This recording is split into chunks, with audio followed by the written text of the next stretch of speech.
ونستعينه ونستغفره ونستهديه ونعوذ بالله من شرور أنفسنا ومن سيئات أعمالنا.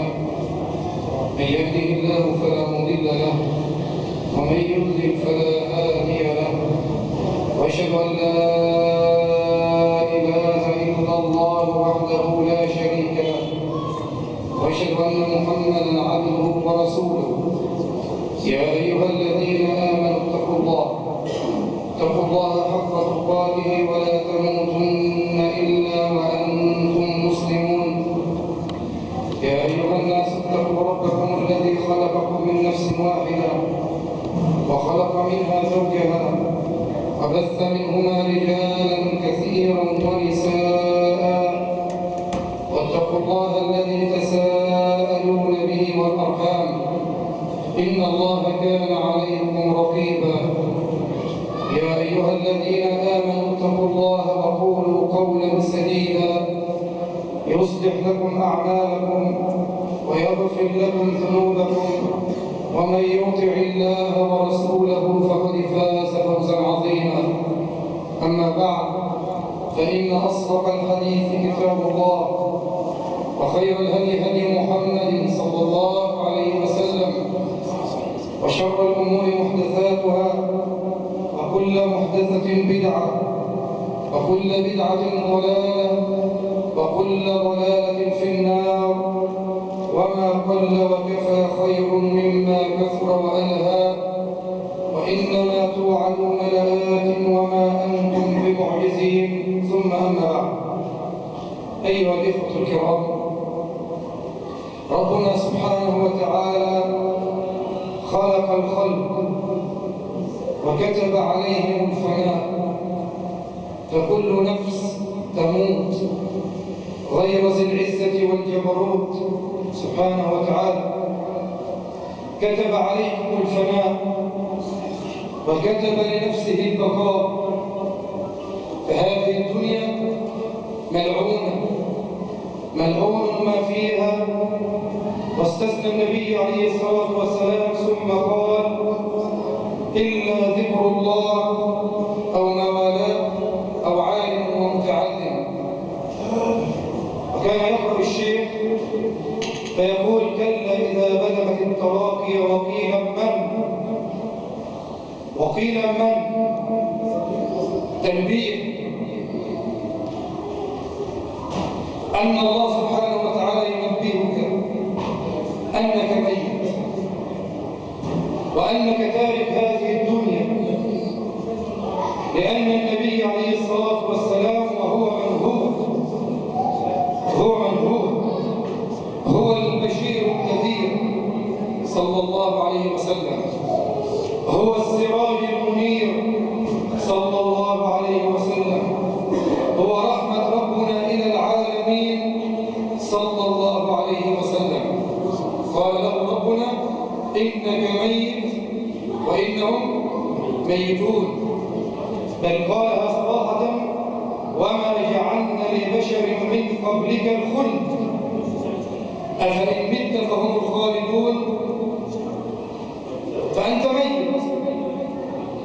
ومن فضل هذه الشريعة أنها اكتنفت الإنسان من المهد إلى اللحد، فتلقته عند الولادة بمشروعية العقيقة والختان، وتودعه عند الموت بالغسل والأكفان. هذه شريعة لم تر البشرية مثلها. هذه شريعة كرم الله فيها بني آدم، ولقد كرمنا بني آدم وحملناهم في البر والبحر. فأنت مكرم لأن الذي كرمك هو الله، وأنت عزيز لأن الذي أعزك الله، والذي أعطاك الله، والذي منعك الله، والذي يميتك الله، والذي يحييك الله. قل اللهم مالك الملك تؤتي الملك من تشاء وتنزع الملك ممن تشاء وتعز من تشاء وتذل من تشاء بيدك الخير إنك على كل شيء قدير تولج الليل في النهار وتولج النهار في الليل وتخرج الحي من الميت وتخرج الميت من الحي وترزق من تشاء بغير حساب. لما قال ربنا سبحانه وتعالى وترزق من تشاء بغير حساب، ماذا قال زكريا؟ كلما دخل عليها زكريا المحراب وجد عندها رزقا قال يا مريم أن لك هذا؟ قالت هو من عند الله إن الله يرزق من يشاء بغير حساب. عمل زكريا هنالك دعا زكريا ربه، دعا زكريا ربه، عنده يقين خالص وعنده توحيد خالص، فدعا الله سبحانه وتعالى. فلذلك هذه شريعة قربت بني آدم. ومن ضمن التكريم أن الله جعل للميت أحكام، جعل له أحكام عند الاختبار، أحكام في عيادة المريض، أحكام عند الموت إذا مات الميت ماذا نصنع به، ثم عند غسله، ثم تكفينه، ثم الصلاة عليه، ثم دفنه، ثم كان النبي عليه الصلاة والسلام كما قال ابن القيم فكان من هديه عليه الصلاة والسلام إقامة العبودية للرب تبارك وتعالى فيما كان يعامل الميت من غسله وتكفينه والصلاة عليه وتشييعه، ثم وقوفه عليه الصلاة والسلام ووقوف أصحابه والدعاء له بعد دفنه. فهذه شريعة كريمة. لذلك يا إخوان اليوم نتكلم في مسألة كده ولكن كلها علامات استفهام، علامات استفهام. نتكلم إن شاء الله على كيفية تغسيل الميت، ولكن قبل تغسيل الميت أنا أسأل إخواني لأهمية هذا الدرس. هل مسألة غسل الميت مسألة سهلة ولا مسألة صعبة؟ إيه الصعب فيها وإيه السهل فيها؟ إيه السهل فيها وإيه الصعب فيها؟ الصعب الأمان. الله يفتح عليك. والله وده اللي عايز أتكلم فيه. غسل الميت أصعب شيء فيه هو الأمان، هو أن الله سبحانه وتعالى استأمن هذا المغسل فجعله أمين على الأموات، جعله أمين على الأموات. واحد.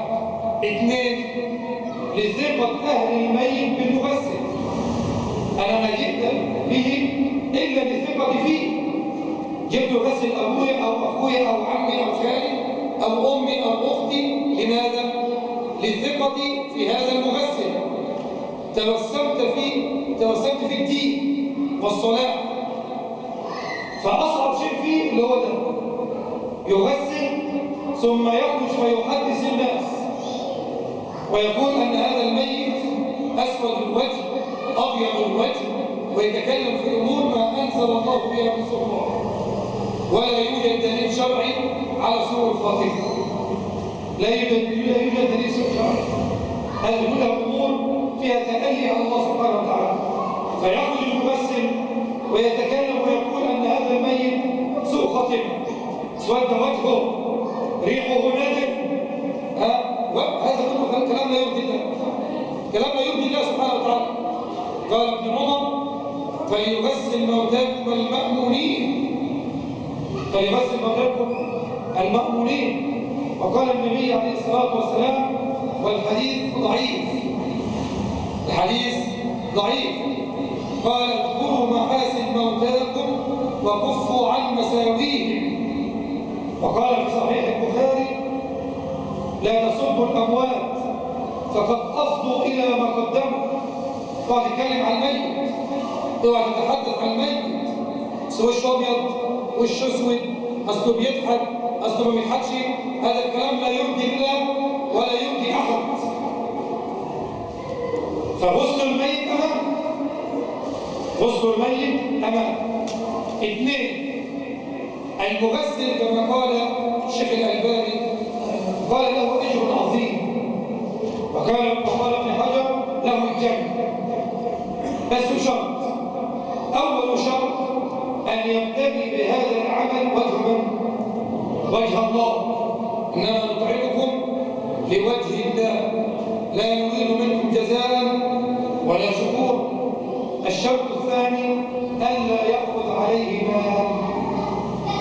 قال الإمام أحمد يكره أخذ الأجرة على الغسل، قال أبو حنيفة حرام، قال مالك لا يجوز، قال الشافعي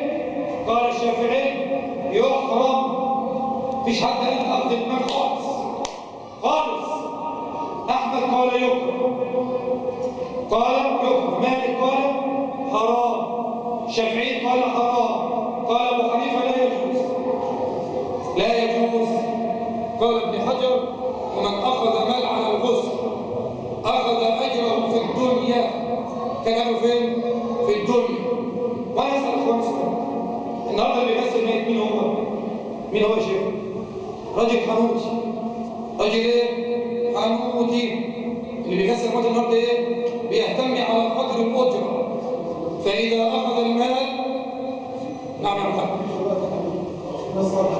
خليك مع الله واحد الله، خليك مع الله. اللي بيغسل النهارده ايه؟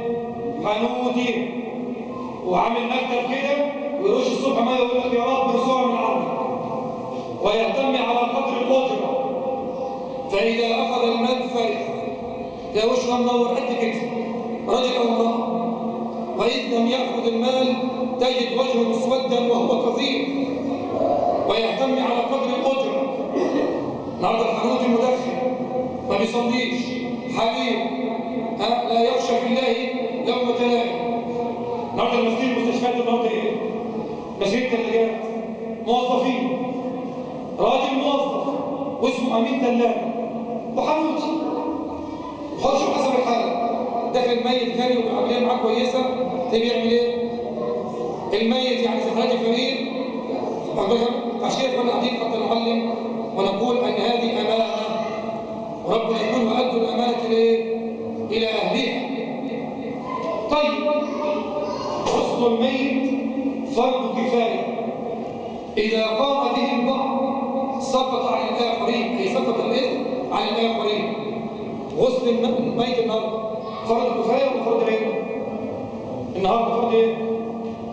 فرض يا شيخ. ايه دليل فرض عين؟ ايه؟ لا، فرض عين. الان كان فرض كفايه في عصر رسول الله، لما كان اللي بيغسل مين؟ ابن عمر وسيدنا علي والعباس، فلما كانوا بيغسلوا بالفضل وكثر، وكانت من النساء المعطيه. اما النهارده اللي بيغسل اخ ملتحي الا من رحم ربي، ولو لقيته ملتحي اهو ماشيه معاه كده ايه وخلاص. لكن لم يهتم بالعلم الشرعي في هذه المساله. هذه المساله صارت الان فرض عين. طيب، هذه المساله الاخرى، انت بتغسل الميت ليه؟ عشان لما ابوك يموت او اخوك يموت او عمك يموت او خالك او امك او اختك او بنتك، مين اللي يستر عليه؟ انت. فلو ظهر عليه بعض العلامات الذي يعرفه اهل الطب كمريض الكبد، يا رب عافي المسلمين، او مريض الكلى، يا رب عافي المسلمين، او مريض السكر، تظهر عليه بعض العلامات، فاذا ظهرت عليه انت تستر على الميت بتاعك. تستر على مين؟ على الميت بتاعك. وشه اسود، راجل مريض كبد، يا رب اشفي مرضى المسلمين، او مريض كلى، او عنده تلوث في الدم، او عنده مرض كذا او كذا او كذا، فظهرت عليه بعض العلامات، انت تعمل ايه؟ تستر عليه. او الميت فيه بعض الامور اللي ما يحبش حد يشوفها، وشفه في جسمه، عاهه، عيب خلقي مثلا كذا او كذا، فلما تحس ان انت الميت بتاعك تعمل ايه؟ هتستر عليه. فلابد ان اللي يغسل الميت يكون رجل امين تقي ورع، يكتم السر ويخاف. ويخاف عقاب الله سبحانه وتعالى، ويخاف حساب الله سبحانه وتعالى، وأن يتقي الله في هذا الميت. فغسل الميت فرض كفاية. طيب غسل الميت كغسل الجنابة، غسل الميت كغسل الجنابة. قال بهذا الكلام الإمام أحمد، وقال به الإمام مالك، وقال الإمام الشافعي. أبو حنيفة قال غسل الميت كغسل النظافة لإزالة ما به من الوسخ، أي يزيل ما به من الوسخ. فغسل الميت باختصار كغسل الجنابة. أنت الآن قال أن فلان مات، فلان مات، وجبت عليك بعض الأمور. أولا كيف تعرف أن هذا الرجل أو هذه المرأة ماتت؟ مش غيبوب السكر. واحد شخوص البصر، عندما تدخل على ميت ولبس عليك الأمر، هو ميت ولا مش ميت؟ شكيت في أمر، هي غيبوب السكر ولا كذا؟ فأول علامة شخوص البصر. أو نخش على الميت تلاقي عينه إيه؟ شخص عامل كده مبرد، شخوص البصر. اثنين حوالة في العين، تجد عين الميت فيها حوالة، فيها ايه؟ حوالة، عين حولة كده. ثلاثة لمعة في قاع العين. أو نخش على الميت وخلص تشكل عليك هو العين ميت ولا مش ميت؟ فواحد شخوص البصر.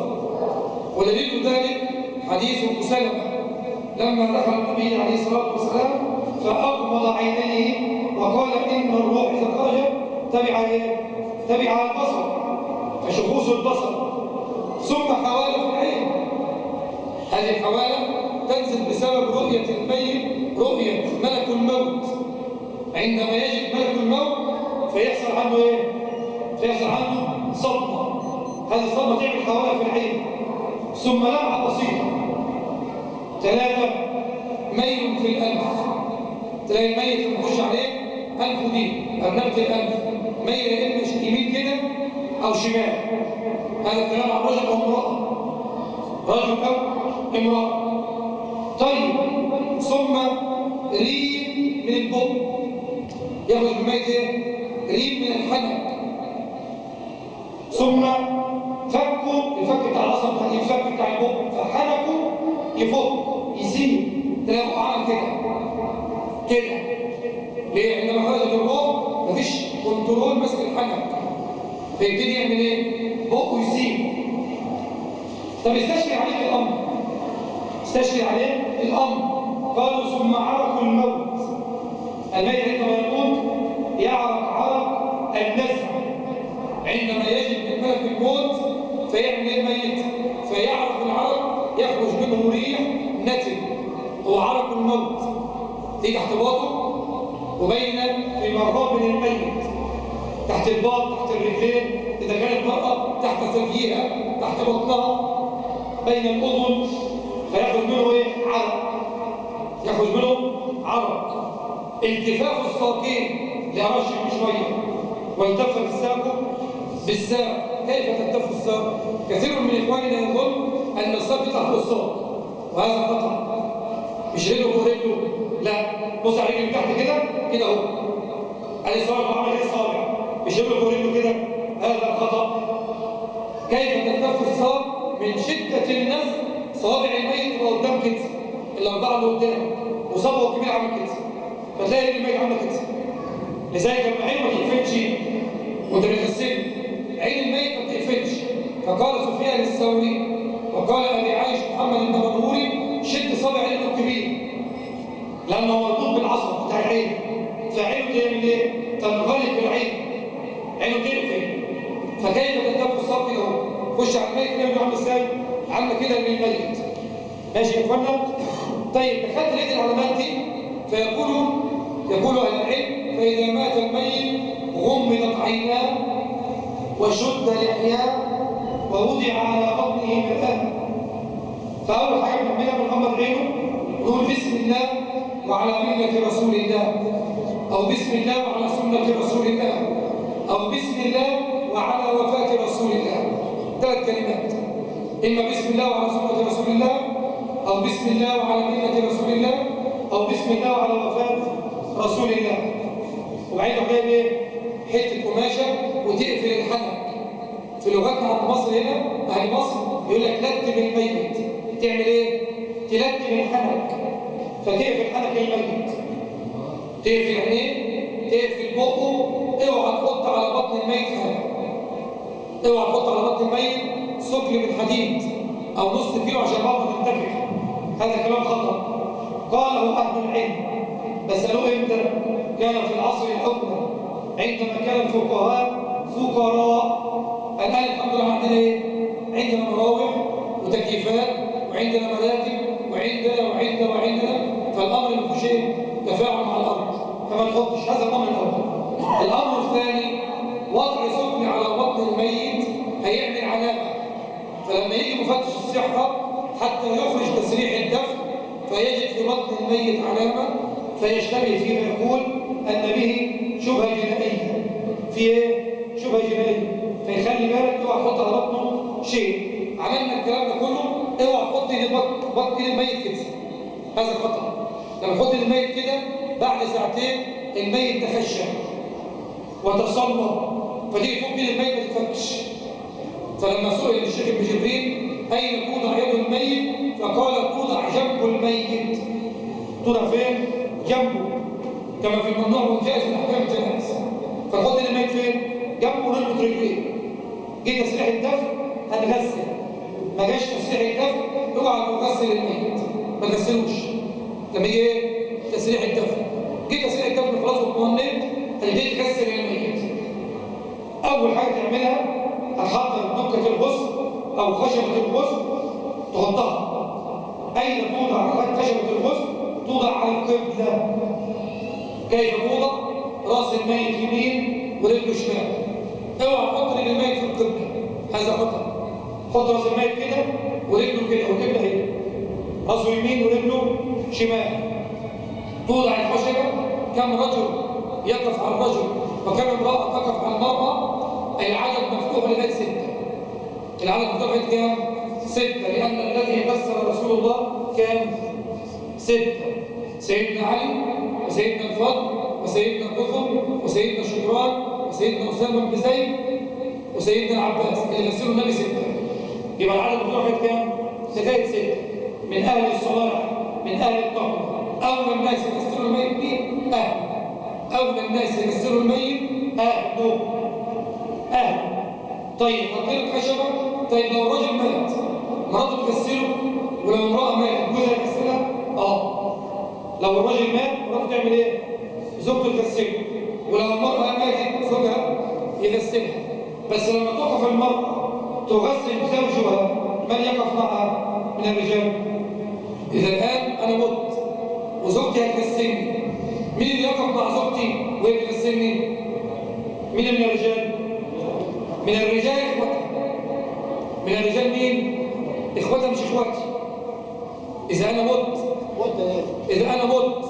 مين اللي يقف يغسلني؟ زوجتي ومعاها إخواتها الرجال، لأن الجنس بالجنس، الرجال أنفسهم يغسلوني وزوجتي هم حارب ليها.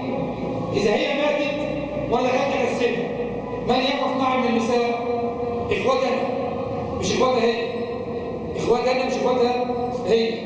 واضحة دي يا محمد؟ واضحة؟ إذا ماتت المرأة وأردت أن أنا أغسلها فاللي يقف معي مين؟ إخواتي البنات. لما هي تحب تغسلني اللي يقف معها مين؟ إخواتها الرجال. مش كده يا إخوان؟ طيب المسألة مش مشكلة فيها. حضرنا الست الفرد هيغسلوا الميت. المية سخنة ولا ساقعة؟ فيها كذا قول. فالقول الأول لأحمد أن يستحب أن يغسل الميت بماء بارد. ماء بارد حتى يمسك الميت. شتاء أو صيف نغسل الميت بمية إيه؟ مية فطرة، مية من الحنفية.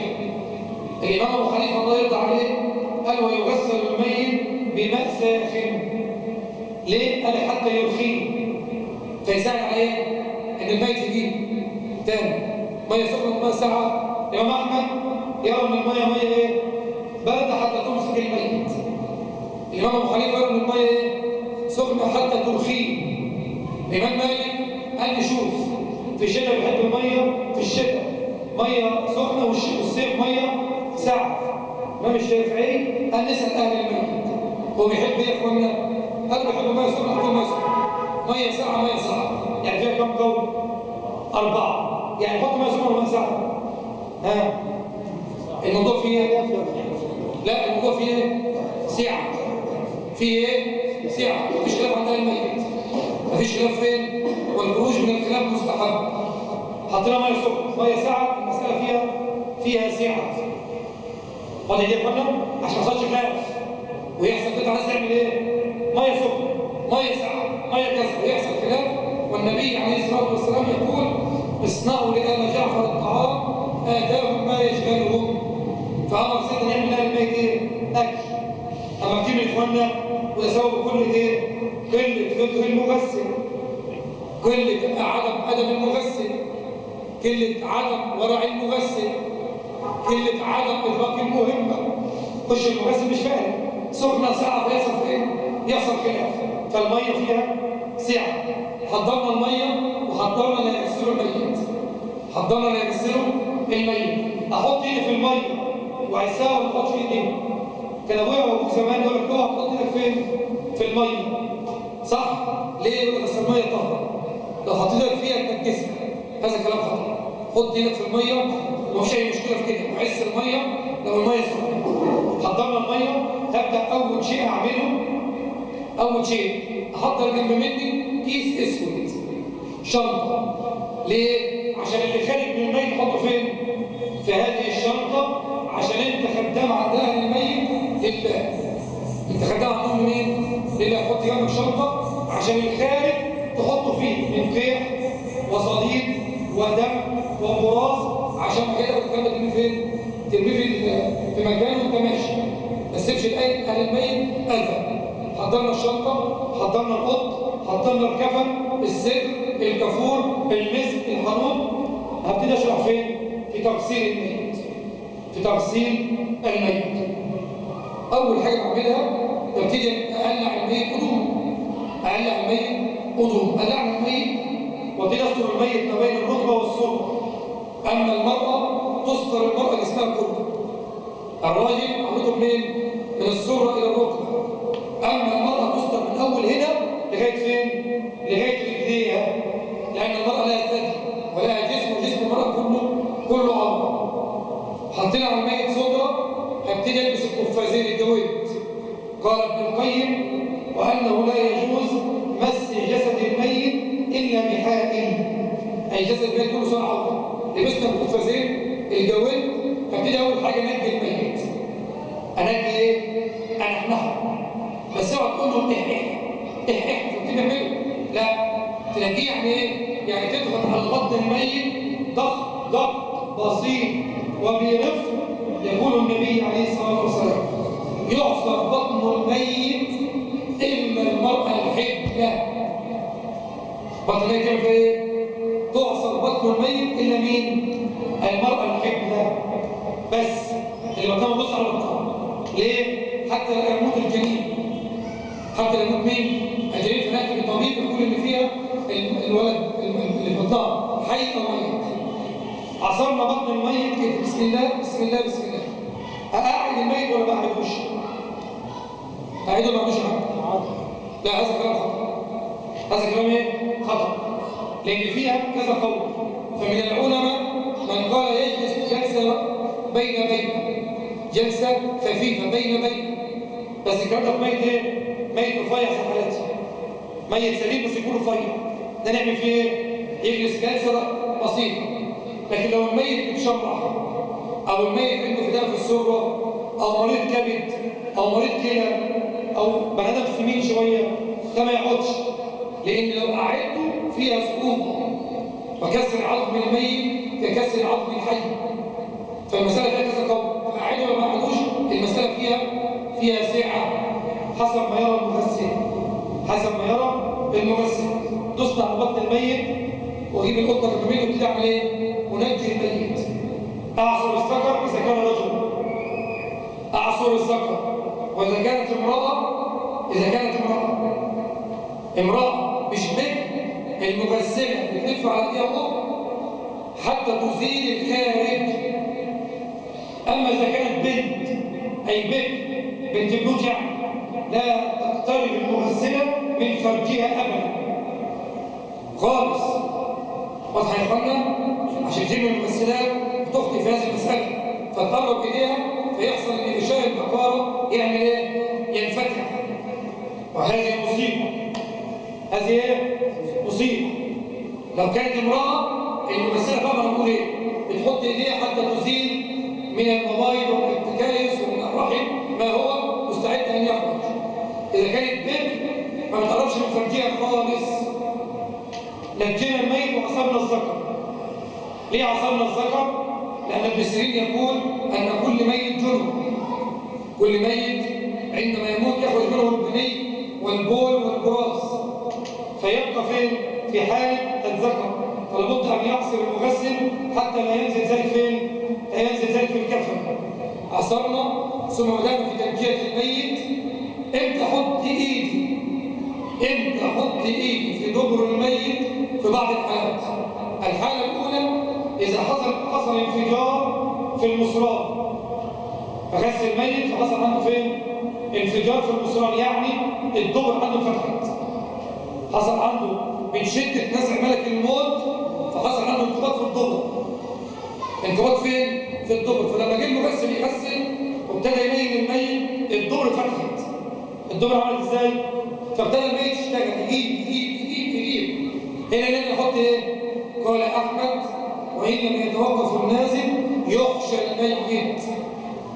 يخشى الميت كرسف. فليه هنا احط ايه؟ احط ايدي لان الدبر مفتوحه. فلابد ان اعملها فتيل من السد ومسك التراب والكافور عشان اقفل ايه؟ اقفل الدبر. هذه حاله. الحاله الاخرى مرض النسوم، يا رب اشفي المسلمين قولوا امين. او مرض البواسير. هنا بيحصل فيه ايه؟ فتحه وفيه دم. فلابد المغسل يعمل ايه؟ نجينا الميت ونظفناه وازلنا ما به من وسخ.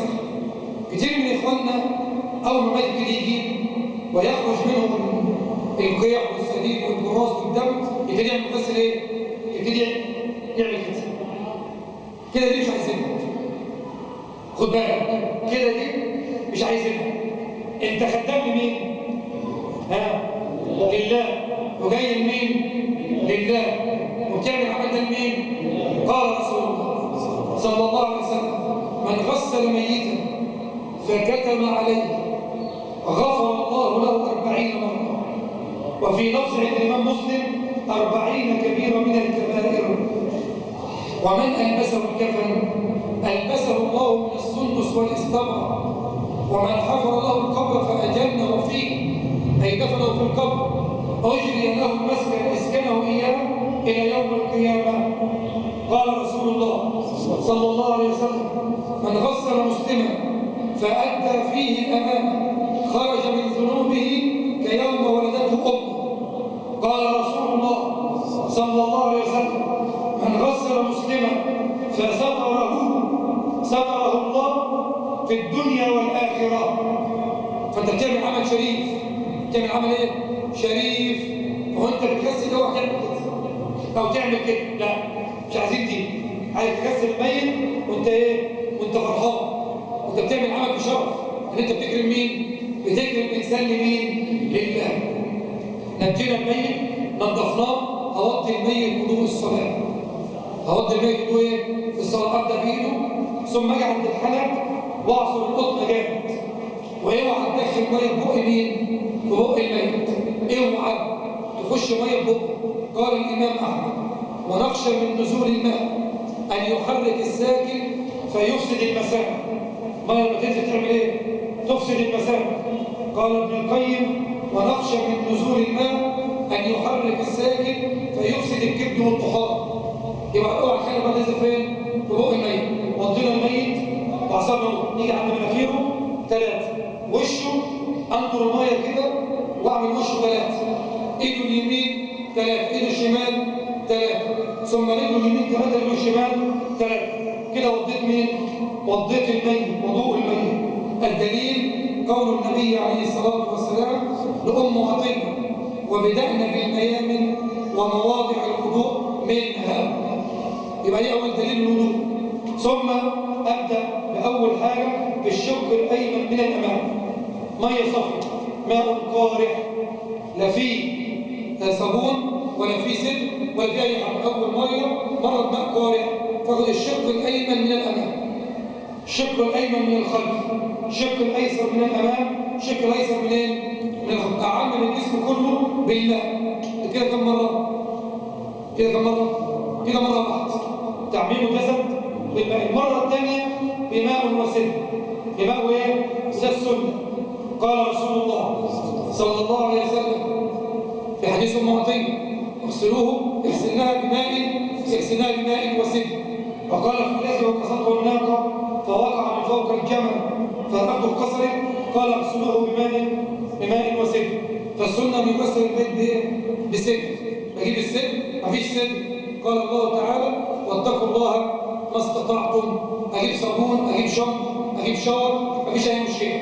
هبدا واجيب الليفه واقطعها حتتين، حته اغسل بيها العوره وارميها عشان تاخد ايه؟ ريح وصديد، وارميها في الشنطه عشان وانت نازل تاخدها فين؟ تاخدها معاك. ليه؟ عشان زمان بعض النساء عندهم عقيده ان المراه المكبوسه، يعني ايه مراه مكبوسه؟ ما بتخلفش. لا، المراه المكبوسه ما بتخلفش. عندهم عقيده ايه الان؟ النساء ان هي لو استحمت بميه غسل او استحمت بليفه ميت، المراه الكبسه تروح منها فتخلف. هذا الكلام يرضي ده؟ هذا الكلام شرك ايه؟ اصغر ولا اكبر؟ شرك. ده يخرج من المله كمان. خلاص؟ فانت بتعمل ايه؟ طبعا احنا بنقول هنغسل طول الصف. هم بيعملوا هذه المساله، بيعملوا مساله بايه؟ بجهل. بيعملوا مساله بايه؟ تاخد الليفه معاك تحطها فين؟ في الشنطه عشان اي ميت ما ياخدهاش. خد معاك الليفه. طيب حطينا الليفه الثانيه بمسك بيها جسم الميت، وابدا اربط بالشق الايمن من الامام، الشق الايمن من الخلف، الشق الايسر من الامام، الشق الايسر منين؟ ليفت الميت وزيل الصابون. كده كم مره؟ 2. مره ميه ماء قارع، مره ثانيه ماء وايه؟ وصابون. المره الثالثه بكافور. قال النبي عليه الصلاه والسلام: واجعلي في الاخره كافور او شيء من كافور. بجيب الكافور بلاش ميه موت. ميه الموت كام ازازه؟ ب 175 قرش. كافور بكام؟ بجنيه. والكافور هو السنه. فهات كافور احسن. هات كافور ايه؟ زيت كافور هحطه على الميه. بجيب الكافور وابتدي اعمل ايه؟ اخد الشق الايمن من الامام، الشق الايسر الايمن من الخلف، الشق الايسر من الامام، الشق الايسر من ايه؟ من الخلف. هو ده نص الميت. طيب الخلاف فين؟ الخلاف يا اخوانا اذا كان هذا الميت متشقق، او الميت ده حادث قطار او حادث سياره او متقهر او مقتول مضروب بسكين او مريض كبد او مريض كلى او بينزل دم من بقه او من مناخيره. هو ده الخلاف. هو ده فين؟ الخلاف. وده نقدر الله تعالى له جلسه وجلسات يعني اخرى نقدر ربنا سبحانه وتعالى اننا هذا سبب نقول بالتشويق حتى ان احنا نحس بقيمه العمل. اقول قولي هذا واستغفر الله لي ولكم، نسال ربنا ان يغفر لنا ولكم الذنوب. اللهم اغفر لنا ذنوبنا وكفر عنا سيئاتنا وتوفنا مع اخر حاجه في الغسل يبقى الكافور. فهل يعني يضيف الكافور على ميه ولا يبقى الكافور فقط؟ قال رسول الله صلى الله عليه وسلم في حديث ام عطيه تقول: دخل علينا رسول الله عليه الصلاه والسلام ونحن نغسل ابنته، فقال: اغسلناها 3 أو 5 أو 7 او اكثر من ذلك، قلنا ذلك بماء وسد، واجعلي في الاخره كافور بالجمله. يعني لو انا ربنا مديني من الامكانيات وعندي ان انا ممكن اعمل نص الجردل كافور واحمل بالماء بتاعي احميه. طيب فايه زي حالاتي؟ انت فايه زي حالاتي؟ او شيء من كافور. المهم ان اخر غسله يمسها ايه؟ يمسها الكافور. يمسها ايه؟ فلو معاك كافور كتير حط على الميت. ليه؟ الكافور له صفات وله فوائد. اول فائده انه يمنع الهواء ويمنع الدماء ويمسك الميت ويطيب الميت ويمنع ريح الميت. الميت اي ميت ريحه نتن، اي ميت الا النبي صلى الله عليه وسلم قال له عليه: طبت يا رسول الله حيا وميتا. سيدك النبي ده الله اكبر. ايه يا ربنا يرزقك ويرزقنا. قول يا رب. شوف ادعي الله عظم في وجاه محمد وحباه فضلا من لدنه عظيم. في محكم التنزيل قال ولم يزل صلوا عليه وسلموا تسليما. اللهم صل وسلم وبارك على رسول. طيب يبقى سيدنا ايه؟ ان ثم الصحابه وكل الصحابه عدول. كل الصحابه ايه؟ عدول، كلهم عدول، وكلهم رضي الله عنهم وارضاهم. كلهم. سيدنا معاويه رضي الله عنه، سيدنا علي رضي الله عنه وارضاهم. كل الصحابه عدول. ثم بعد ذلك التابعين والشهداء كلهم ايه؟ طيبين الجسم. اما دون ذلك جرت عليهم العذاب من الذنوب والمعاصي فيتغير ريح الميت من ريح نتن او كذا او كذا او كذا، فالكفار بيعمل ايه؟ بيغير ريح الميت. ماشي يا اخي؟ طيب في سؤال تاني؟ اتفضل. اتفضل يا حاج. بالنسبه للغور كل مسلم اشترك معاه جزاك الله خير. كل مسلم يشترط معاه الوضوء. اصلا ابو حنيفه الله يرضى عليه يرى وضوء الميت لا يرى وضوء الميت اصلا، ويرى ان وضوء الميت بدعه. وعلى هذا الامام مالك وامام الشافعي لا يحب اصلا وضوء الميت. مين اللي حب وضوء الميت؟ امام احمد. ماشي كده؟ طيب بنوضي الميت ليه؟ بنوضي الميت عشان النبي قال المعطيه كده. طيب هل وضوء الميت للصلاه؟ هل نوضي الميت عشان الميت هيصلى عليه ولا نوضي ليه؟ اتفضل. رساله الجنابه. لا هذا خطأ. الطهوره بس ان هو ماشي وماشي. هذا خطأ. عارف نوضي الميت ليه؟ عشان سيدك قال كده. سيدك قال ايه؟ وبدأنا بالبيان من مواضع الوضوء. فقال نوضي الميت لأنها مواضع السجود لرب العالمين. فمن باب التكريم. أما الميت رفع عنه التكليف. رفع عنه ايه؟ فما بنوضيش الميت عشان الجنابه هذا خطا. ما بنوضيش الميت عشان الميت صار هيصلى عليه هذا خطا. ما بنوضيش الميت عشان الميت يبقى على طهاره هذا خطا. لان اصلا انت اول ما تغسل الميت عمال يجيب. قال ابن سيرين كل ميت جنب. كل ميت ايه؟ جنب. قال اصل المني من الظهر يستقر بين الخصيتين الى ان ياتي امر الله عن طريق الجماع او عن طريق الاستحلام فينزل المني. اللي ماسك المني ده ايه؟ الروح. واللي ماسك البراز واللي ماسك المني والريق وشمع الاذن الروح. فاذا خرجت الروح مفيش كنترول على الجسم. مفيش كنترول على ايه؟ على الجسم. فينزل الريق من بق الميت، ينزل الغماص من عينيه، ينزل من ودنه، في دم ينزل، في براز ينزل. تاخد بالك؟ لذلك ربنا سمى ايه؟ سمى النايم ايه؟ ربنا سمى النايم ايه؟ ميت. ليه طيب؟ الله يتوفى الانفس حين موتها والتي لم تمت في منامها. سمى الميت نايم ليه؟ مين يقول لي؟ اللي هيقول له كفن هديه لله. اللي هيقول ليه؟ هديله كفن هديه لله. ليه كل ميت كل نايم اسمه ميت؟ لان الراحه تصعب جدا. لان النايم انا واحد الله. واحد الله. انا عايز اصبر الروح الوحيد الله. طب صلي على النبي. عايز اقول لك انا في صلاه الجامعه لازم تصلي على النبي. صلوا على النبي. هنتكلم عن افراد بنتكلم عن النبي. ليه كل نايم اسمه ميت؟ واحد ريح بق النايم زي ريح بق الميت، ريحه نكر. العماص بتاع عين النايم هو عماص عين الميت. نكشة شعره هو نفس الميت. عرق النايم هو عرق الميت.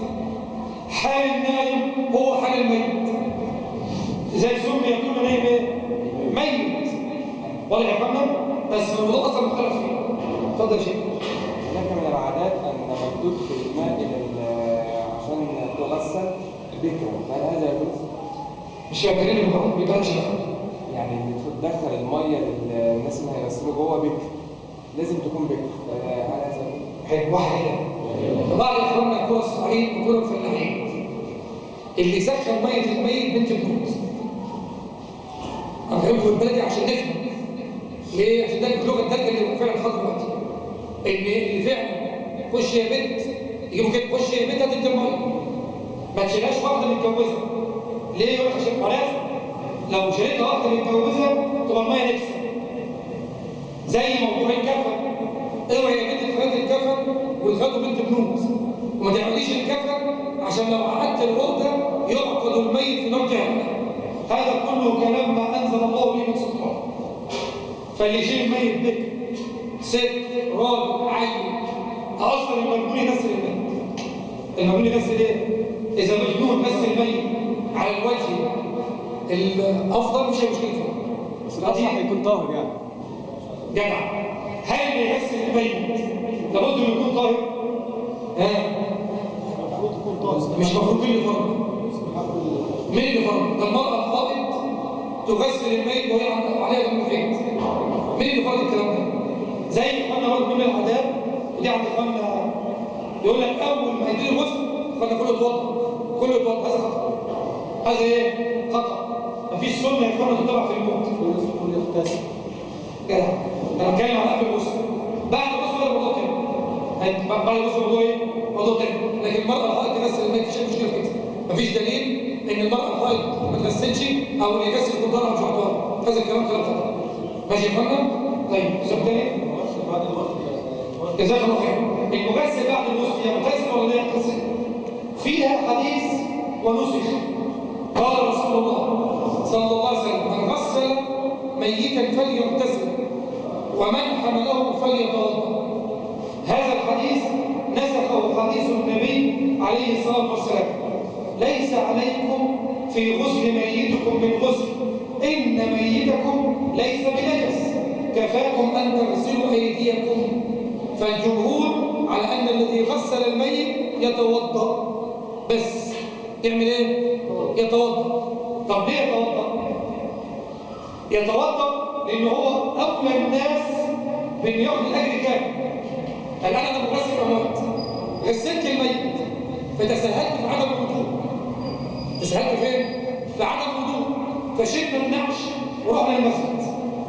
دخلنا المسجد مفيش ميه. مفيش ايه؟ لغايه ما ادور على ميه يصلوا على الميت ومشي. ضاع مني ايه؟ الاجر.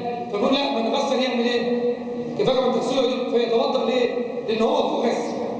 فخد مغفره 40 كبيره. ثم قال رسول الله صلى الله عليه وسلم: من تبع جنازه حتى يصلى عليها فله ايه؟ قراءة. هذه الصلاه قراءه واحده. ثم تبعها حتى تدرك فله قراءتان. لكن لو صلى ومشي ليه ايه؟ قراءه. تبع الدفن ليه ايه؟ قراءتين. فهو غسل وخد مغفره 40 كبيره. ثم يخش يصلي الجنازه وياخد كمان ايه؟ جبل احد. فلما توضاش في البيت دخل المسجد مفيش ميه.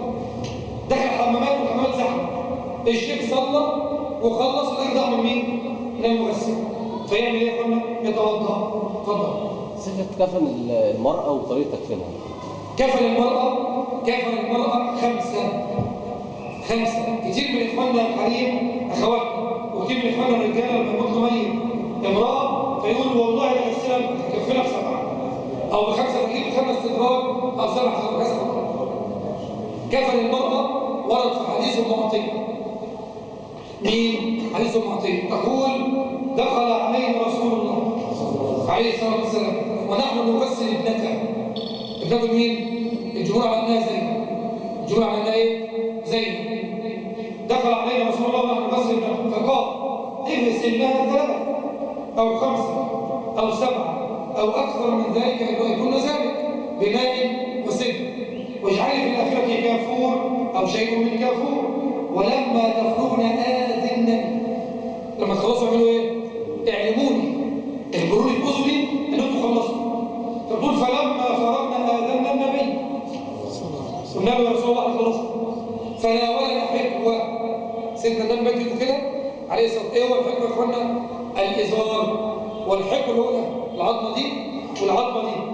الإزار اللي بيربط عليها، عارفين الإزار بيفتح الجلابية، وبعض الكرة زي السودان كده، وبعض الكرة الهند والبنجلاديش، وبعض الكرة في مصر هنا اهو بيلبس تحت الجلابية ايه؟ إزار. فسيدنا النبي عليه الصلاة والسلام عمل ايه؟ مد ايده فناولنا حكوة وقال: اشعر لها إياه. يعني خلي الإزار ده ايه؟ ملاصق للجسم. ودي كرامة وبركة لسيدنا النبي البنت، دي خاصة سيدنا النبي. بس فعش النهارده شيخ المشايخ يموت يقول له ايه؟ اديني جلابيتك تكفن بيها. لأن بعد النبي ما مات عليه الصلاة والسلام كان موجود مين؟ أبو بكر رضي الله عنه وارضاه، سيدنا عمر رضي الله عنه وارضاه، سيدنا عثمان، سيدنا علي، وما جاش حد قال له ايه اديني جلابيتك اتكفل بيها ولا قميصك اتكفل بيها. فدي خاصه بمين؟ في سيدنا النبي. النبي يفعل ما يشاء. النبي يفعل ايه؟ يفعل ما يشاء. يدي واحد عصايته لما قال له اديني عصايتك قال له ليه؟ قال له اضعها في القبر حتى اذا جاء الملكان وقالوا ماذا تقول في الرجل الذي بعث فيكم؟ فاقول عجبا لكم كيف تسالوني وهذه عصايه رسول الله. اداله العصايه. اداله ايه؟ العصايه. قالوا عبد الله بن ابي بن سلول. وقال مين عبد الله بن سلول ده؟ مين هو؟ راس المنافقين. سب سيدنا النبي وسب سيدنا عائشه وآية الصحابه. جاء قال له ايه؟ اديني قميصك. اديني جلابيتك. قال له ليه؟ قال له كفر فيها. قال له خد الجلابيه. اديها لي. طب تعالى صلي على النبي. فراح سيدنا النبي صلى على مين؟ فربنا قال له ايه؟ ها؟ قال له ايه؟ لا ايه 70 مره ولو في اكتر من 70. فالنبي يعمل اللي هو عايز يعمله. طب سؤال، النبي يعمل اللي هو عايز يعمله اجتهاد منه ولا هو ان هو الا وحي يوحى علمه شديد القوه؟ لا وحي. خلي بالك ده ايه؟ وحي. مش كده؟ فالنبي فتقول بقى فناولنا الحكمه فقال اشعرناها اياه ثم ناولنا الدرع. ايه هو الدرع؟ القميص. يبقى المرأة تكفر فين؟ اول حاجه ازار ثم القميص ثم ناولنا خمار. يبقى المرأة تكفر فين؟ قميص وازار وخمار ثم ناولنا ايه؟ لففتين اللي هم الدرجين اللي هو 2 متر ونص في 180. يبقى المرأة تكفر بخمسه. ايه هم؟ خمار، وده ردا على اللي بتلبس خمار ماشيه بشعرها او ماشيه بشرب او ماشيه كده براحتها. ده انت عند موتك هتتكفلي وتلبسي خمار غصب عنك. برضه ردا على الحريم اللي بتعمل الكاريه وتعمل راس الحصان وراس الفيل وتقص شعرها. ليه؟ تقول لك من باب الزينه. اقول لك لا، ده انت عند مسلم هنضفر شعرك. السنه يضفر ايه؟ يضفر شعر المراه 3 ضفاير. قال النبي عليه الصلاه والسلام واشعري شعرها 3 قرون. فالسنه يضفر شعر مين؟ المراه. فهي لو عندها تعمل تسيب شعرها احسن. تسيب ايه؟ وقالوا قديما ان زينه المراه شعرها. يبقى المراه تكفر في الخمار والقميص والدرع ودرجين. الشيخ ابن عثيمين والشيخ ابن باز الله يرضى عليهم امين زادوا بعد كفر المراه حاجتين: حفاظا لفرجها وحفاظا لثديها. قالوا لانه من اصل لباس المراه. انت بتروح تحلم في عمره او في حج بتلبس ايه؟ الازار والرداء. تحتهم حاجه؟ المراه بتلبس ايه؟ لبسها العكس. فهذا من اصل لباس المراه ان تعمل ايه؟ تتحفظ لفرجها وتحفظ ايه؟ لثديها. فرجها لان ده من اصل لباسها. والمراه من طبيعتها بيفتح عندها الفضاء فلابد ان شيء يسكن عشان ما يزيدش الكفن. ثم حفاظا لثديها لان المراه لها ثدي. فلو وضعت في الكفن دون رباطه الحفاظه ثديها يظهر فين؟ يظهر في الكفن. فده اصل لباس المراه. ازاي تاني فهمتها؟ ايه؟ القميص وضعت عليه. طيب نفصل بقى كفن المراه. كفن المراه بنجيب قماش لو العرض عرضين 2 متر ونص طول في 180 عرض يبقى كام متر؟ 5 متر. دول 2 متر ونص و2 دول 2 متر وايه؟ ونص فوق وبعدين زي متر. ادي 5 متر. 5 متر 180 في كام؟ ب 2 متر ونص. القميص 90 سم. عرض كام؟ 90 في 3 متر. وراح مطبقه وخرمه من فوق. يبقى تحت منها متر ونص وفوق منها متر وايه؟ ونص. تاني 90 سم في 3 متر. وراح مطبقه وما خرجوش. واخده منين؟ من عند الراس والبسه للمرأة. يبقى تحت منها متر ونص وفوق منها ايه؟ متر ونص. ثم اسدل على راسها ايه؟ الخمار اللي هو الخمار المعروف. الخمار اللي هو كده. يبقى خمار كده ويتخيط ويبقى خمار عشان يمسك ايه؟ وش المرأة. كفن اخوانا يتخيط ما يتخيطش شيء مفيش فيه سنه مجتمع. تخيلوا ما تخيلوش مش هيبقى كده. بس خلي كفن المرأة. اتفضل. القميص اللي هو بيحطوه للرجال بقى اللي هو زي ما حضرتك بتقول كده صلى على رسول الله.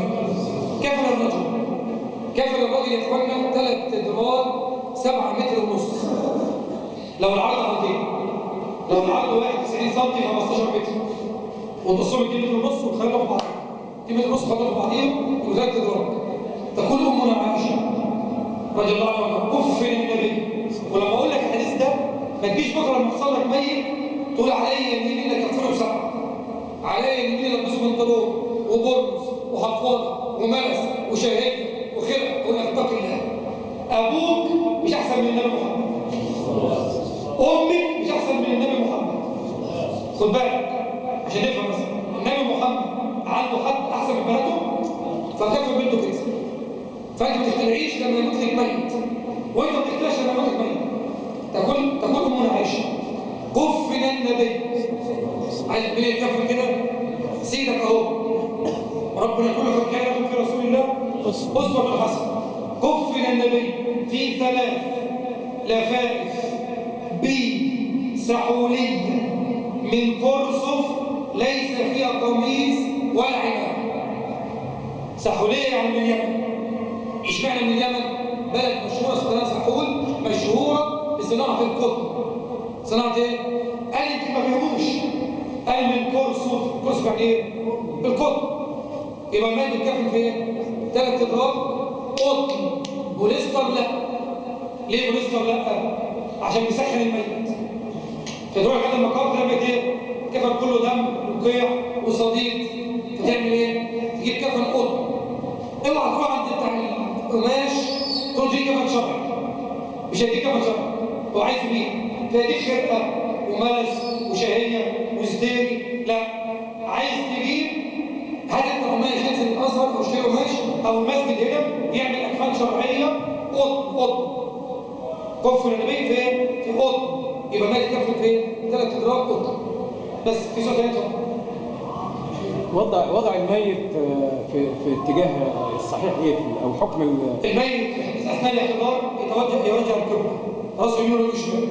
على الغسل راسه يمين ورجله شمال. في صلاه الجنازه راسه يمين ورجله، في القبر راسه يمين ورجله شمال. واحد خالف بقى كده وايه الحكم؟ اذا خالف بالجهل قال العلماء يعذر بالجهل، واذا خالف عمدا بمعنى قال في القبر حط رجله في القبله عشان لما يقوم يقعد وشه مال القبله نقول له انت كذاب، الميت ما بياخدش. نقول له انت ايه؟ خد عليك. استنى بس ما تجاملنيش. ده سيدك النبي قال في حديث البراء بن عازب قال ايه؟ قال فيأتياه ملكان فيعملوا في ايه؟ فيقعي الله لهم. طب انا ازاي بقول ان الميت ما بياخدش؟ يقول كده كذاب والنبي قال يلبس الميت. النبي عليه الصلاه والسلام قال فيقعي الله. كيفيه الجلوس يعلمها من؟ الله. طيب لو خدنا الميت بيقعد، الميت زمان بيتكفن ازاي؟ في لحم او في شق، واللحم والشق فوق منه تراب، فوق منه ايه؟ تراب، وعلى جنبه اليمين. فكيف يلبس الميت؟ فكلمه يقعد دي الذي يعلمها من؟ الله. طب الميت محروق، اللي مات منفجر، اللي مات اشلاء، كيف يلبس الميت؟ علمه عند من؟ علمه عند ربه. فاللي يقول ان الميت يحطه في القبر بتاعنا عشان لما يقوم يقعد وشه عامل كده نقول له انت كذاب. لان النبي لما قال فيقعدان لعل يقتنع بالسؤال يسالوه، لكن دي كيفيه على مين؟ لكن النبي لم يصل كيف يلبس الميت. ماشي يا فندم؟ بس فالميت يلبس في القبر راسه يمين ورجله شمال. اتفضل. واحد وهو بيغسل الشق الايمن من الامام وجه من الشق الايمن من تحت وبدا من النسيان وبدا من القدم فيها وزن. نسي ولا نسيان؟ تاني واتقوا الله ما استطعتم. اذا امرتكم بشيء فاتوا ايه؟ منه ما استطعتم، واذا نهيتكم عن شيء فانتهوا. فوابنا كل لا يكلف الله نفسا الا وسعها لها ما كسبت عليها ما اكتسبت. تتفلك في الامر فيه، لكن لو عمل ده عمدا مع الان مسكت مغسل، يعني خدت غسلتين في الشارع اهو، فالشيخ غسل شويه بتغسل شويه بتغسل، فلقيت المروحي الشيخ راح الشيخ راح الشيخ وما اتعلمتش انت لا تعذر بالجهل. انت لا تعذر ايه؟ ومن عبد الله على جهل فكانما عصى الله. خلاص كده؟ في سؤال تاني يا محمد؟ بالنسبه لشعر العانه وما تحت الابط. الله يفتح عليك يا نص على بعض. هل نحيا قيمه الميت يسمح لنا اول قيمه الميت ولا نطفي الابط؟ نطفي ولا خلافه؟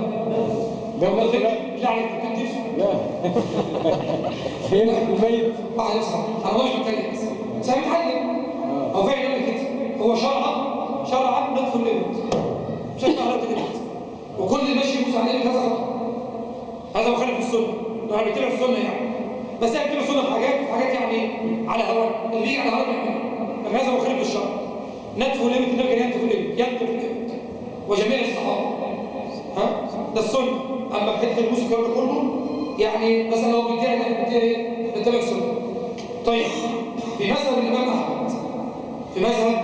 الامام احمد كما في الممنوع والجائز من احكام الجنائز وكيف تغسل ميتا ووقفات مع مغسله الاموات ماشي والمجازة في تجهيز الجنازه وكشاف القناع على متن القناع وحاجه الروض المركب بيقول ايه بيقول والسنه قص الاظافر ونتف الابط وقص الشارب والعنب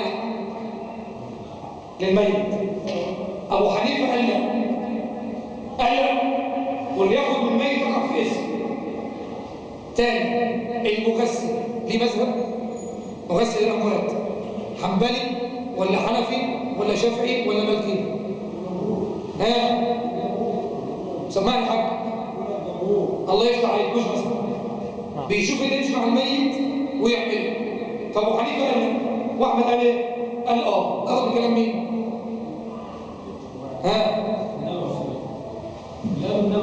ده ما بيتكلمش ده ما بيتكلمش اللي كان الامام احمد وابو حنيفه ما بيقولش على ابو حنيفه على ابو حنيفه مش معنى يعني هو مبسط في العمل لا والله